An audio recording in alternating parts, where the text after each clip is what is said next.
भारतीय बहस तो जीत लेते हैं, लेकिन सीखने का मौका गवा देते हैं। ये कहना है शशि थरूर का द इंडियन एक्सप्रेस में छपे उनके लेख the argumentative Indian must also learn to listen में। नमस्ते, मेरा नाम है सरवत और आप देख रहे हैं इंडियन एक्सप्रेस हिंदी का प्रोग्राम वैचारिकी। आज हम आपके लिए लेकर आए हैं शशि थरूर का ओपिनियन, जिसे आप 11 जून के इंडियन एक्सप्रेस अखबार में भी पढ़ सकते हैं। लेख में थरूर 3 बुनियादी तर्क रखते हैं। पहला, भारत की संवाद परंपरा और आज की बहस संस्कृति में क्या बदलाव आए। दूसरा, हम विदेशी आलोचना को अक्सर निष्पक्ष विश्लेषण के बजाय हमला क्यों मान लेते हैं। तीसरा, क्या बहस जीतने की हमारी आदत हमें रणनीतिक रूप से नुकसान पहुंचा रही है। शुरुआत करते हैं चीनी विद्वान केजी माओ के एक दिलचस्प अनुभव से। उन्होंने सोशल मीडिया पर लिखा कि उन्होंने चीन के औद्योगिक और तकनीकी ढांचे पर 2 प्रेजेंटेशंस दिए, एक भारतीय और दूसरा वियतनामी श्रोताओं के लिए। दोनों जगह कंटेंट लगभग एक जैसा था, लेकिन दोनों समूहों के फीडबैक में काफी फर्क था। कैसा फर्क? वो कहते हैं, जब मैंने वियतनाम और चीन के बीच के अंतर पर बात की तो मेरे वियतनामी मित्रों ने बहुत ध्यान से मेरी बात सुनी। उन्होंने खुद भी अपने देश की कमियों को स्वीकार किया और मुझसे कहा कि मैं इन मुद्दों को और डिटेल में एनालाइज करूं। लेकिन जब मैंने चीन और भारत की तुलना की तो कई भारतीय मित्र बहस करने लगे। उन्होंने लगभग हर मुद्दे पर चीनी नजरिए को चुनौती देने या उससे मुकाबला करने की कोशिश की। स्थिति यहां तक पहुंच गई कि मैं अपना एनालिसिस ठीक से आगे ही नहीं बढ़ा पाया। नतीजा ये हुआ कि शायद वो बहस जीत गए, लेकिन उन्होंने सार्थक बातचीत का एक अहम मौका गवा दिया। और तभी मुझे समझ आ गया कि China+1 रणनीति का असली विजेता कौन सा देश होगा। China+1 यानी जब कंपनियां चीन पर अपनी निर्भरता कम करने के लिए चीन के अलावा किसी और देश में भी फैक्ट्री या कारोबार शुरू करती हैं। कनाडा के दिवंगत एम्बेसडर डेविड मलोन ने कहा था कि भारतीय कूटनीति की एक बड़ी कमजोरी ये है कि उसके लोग दोस्त बनाने से ज्यादा बहस जीतने में माहिर हैं। ये सिर्फ हमारे राजनीतिकों की आलोचना नहीं है, बल्कि हमारे व्यापक कल्चरल रिफ्लेक्स पर भी कमेंट है। पहला बिंदु, कहाँ गई संवाद परंपरा। भारत में संवाद की एक लंबी परंपरा रही है। प्राचीन भारत के विचारक गहरी और गंभीर बहसों में हिस्सा लेते थे। उनका लक्ष्य सामने वाले के तर्क को तोड़कर किसी बड़े सच तक पहुंचना होता था। उस दौर में तर्क वितर्क को एक गुण माना जाता था, यानी ज्ञान हासिल करने का एक माध्यम। थरूर मानते हैं कि आज ये परंपरा एक प्रतियोगिता में बदल गई है। जब मकसद दूसरे से सीखना नहीं बल्कि उसे हराना हो जाता है, तब संवाद की असली भावना ही खो जाती है। ऐसे में किसी बात से सहमत होना कई लोगों को अपनी बौद्धिक या फिर राष्ट्रीय हार जैसा लगने लगता है।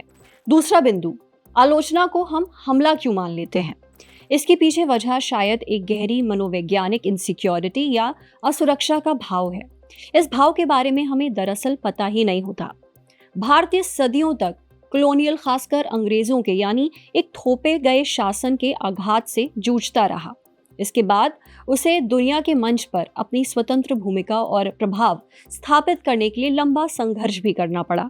कई पीढ़ियों तक भारतीय बुद्धिजीवियों को अपनी परंपराओं, इतिहास और आर्थिक रूप से आगे बढ़ने की भारत की क्षमता का बचाव करना पड़ा। उन्हें पश्चिमी आलोचनाओं का सामना करना पड़ा। ऐसी आलोचनाएं कई बार उपेक्षापूर्ण होती थीं और कई बार छोटा दिखाने के मकसद से की जाती थी। इसी वजह से हमारे अंदर ये गहरा संदेह पैदा हो गया कि विदेश से आने वाली राय सिर्फ निष्पक्ष टिप्पणियां नहीं होती। उन्हें अक्सर किसी बड़े ग्लोबल या कल्चरल डोमिनेंस की रणनीति का हिस्सा समझा जाता है। ऐसे में हमारी स्वाभाविक प्रतिक्रिया होती है अगले की बात को काटना और अपनी कहानी को ज्यादा ताकत से पेश करना। मकसद देश की छवि और अपनी प्रतिष्ठा की रक्षा करना बन जाता है। अगले की बात मान लेना खुद को कमजोर स्वीकार करने जैसा हो जाता है। इसलिए जब केजी माओ जैसे चीनी विद्वान भारत के औद्योगिक ढांचे की आलोचना करते हैं तो उसे अक्सर चीन और भारत के बीच तुलना के एक हिस्से के रूप में देखा जाता है। ऐसी तुलना जिसमें चीन को बेहतर माना जा रहा हो। आज जब भारत खुद को एक ग्लोबल पावर के रूप में स्थापित करना चाहता है, हमारे अंदर ये बेचैनी है कि दुनिया हमें उसी तरह देखे जैसे हम खुद को देखते हैं। तीसरा बिंदु, क्या बहस जीतने की आदत हमें नुकसान पहुंचा रही है। कभी कभी खुद का जरूरत से ज्यादा बचाव करने से हमारा नुकसान हो जाता है। आज की ग्लोबल दुनिया में प्रभाव उसी का है जो दूसरों के साथ मिलकर समस्याओं का हल निकाल सके। ऐसे में सबसे ऊंची आवाज अक्सर लीडरशिप नहीं बनाती, वो अलगाव पैदा करती है। वियतनाम ने माओ की बातों से उपयोगी सीख निकाली और उससे फायदा उठाया।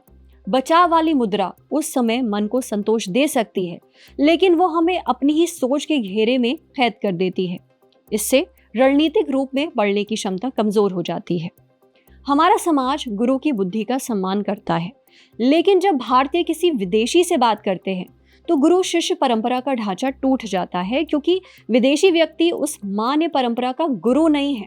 इसलिए उस सम्मान की वो स्वतः छूट नहीं मिलती। इसके बजाय उसे बराबरी के व्यक्ति की तरह देखा जाता है। तो क्या करें? इस आदत को बदलने का मतलब बहस छोड़ देना नहीं है। जरूरत सिर्फ इतनी है कि बहस का मकसद बदला जाए, बचाव की मुद्रा से निकलकर रणनीतिक सोच की तरफ बढ़ा जाए। सच्चा आत्मविश्वास ये नहीं है कि हर आलोचना का तुरंत जवाब दिया जाए, बल्कि ये है कि असहज करने वाली बातों को भी सुनकर उन पर विचार किया जाए। किसी तर्क का जवाब देने से पहले हमें खुद से पूछना चाहिए, क्या मैं इससे कुछ सीख रहा हूँ? क्या इससे समस्या का हल निकलेगा, या मैं सिर्फ अपनी स्थिति मजबूत करना चाहता हूँ? अगर भारत को 21वीं सदी की जियोपॉलिटिकल और आर्थिक चुनौतियों का सामना करना है, तो इसके लिए उसे अपनी बहस की परंपरा और खुले मन से सीखने की क्षमता दोनों को साथ लेकर चलना होगा, खासकर चाइना +1 जैसी रणनीतियों के दौर में। आखिरकार दोस्तों को साथ जोड़ना और नई समझ हासिल करना बहस जीतने से कहीं ज्यादा अहम है, क्योंकि बहस जीतने का संतोष पल भर का होता है, लेकिन दोस्त बनाने और ज्ञान हासिल करने की क्षमता देश के भविष्य के लिए कहीं ज्यादा महत्वपूर्ण है। आज के विचारिकी में इतना ही। देखते रहिए इंडियन एक्सप्रेस हिंदी। शुक्रिया।